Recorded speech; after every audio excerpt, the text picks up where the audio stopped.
जय महाराष्ट्र. तर आत्ताची जी महत्त्वाची माहिती आहे ती मुख्यमंत्री माझी बहीण लाडकी योजनेच्या अंतर्गत आपल्या डिसेंबर महिन्याचं वितरण काल 13 जानेवारीपासून चालू झालं होतं. काल बऱ्याच आमच्या लाडक्या बहिणींना हप्ता आला नव्हता, पण मला आत्ता 2 वाजता कमेंट आलेल्या आहेत की बऱ्याच महिलांना हप्ता आलेला आहे. 2 वाजता आपल्या मुख्यमंत्री माझी बहीण लाडकी योजनेच्या अंतर्गत डिसेंबर महिन्याचा हप्ता आज 14 जानेवारी 2026 ला सुद्धा हप्ता वितरण चालू आहे.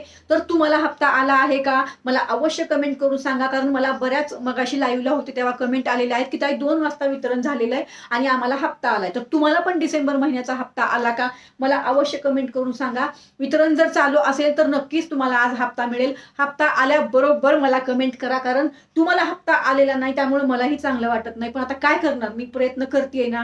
तर ज्या महिलांना डिसेंबरचा हप्ता आला नाही, ई-केवायसी चुकलेली आहे किंवा तुमचा ई-केवायसीचा काहीही प्रॉब्लेम असो, त्याच्यासाठी आता 1 तासाची लाईव्ह घेऊन त्याच्यामध्ये परफेक्ट सांगितलंय तुम्हाला काय करायचं, कुठं जायचं, सगळी माहिती सांगितली. त्यामुळे तो व्हिडिओ अवश्य पहा आणि तिथे मला कमेंट करा तुमची ई-केवायसी चुकली असेल तर. पण आता तुम्हाला आपल्या 14 जानेवारीला डिसेंबर महिन्याचं वितरण झालंय का मला कमेंट करून अवश्य सांगा.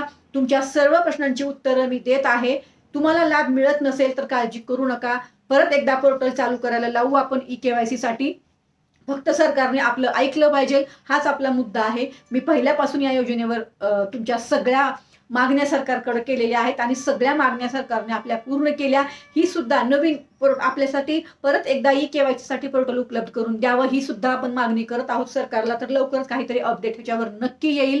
बाकी तुम्ही काळजी करू नका. तुम्ही जर पात्र असाल तर तुमचा हप्ता बंद होणार नाही. त्यासाठी तुम्हाला आपल्या मनीषा धुमाळ ऑफिशियल युट्यूब चॅनलला मी ई-केवायसी संदर्भामध्ये व्हिडिओ शेअर केलाय.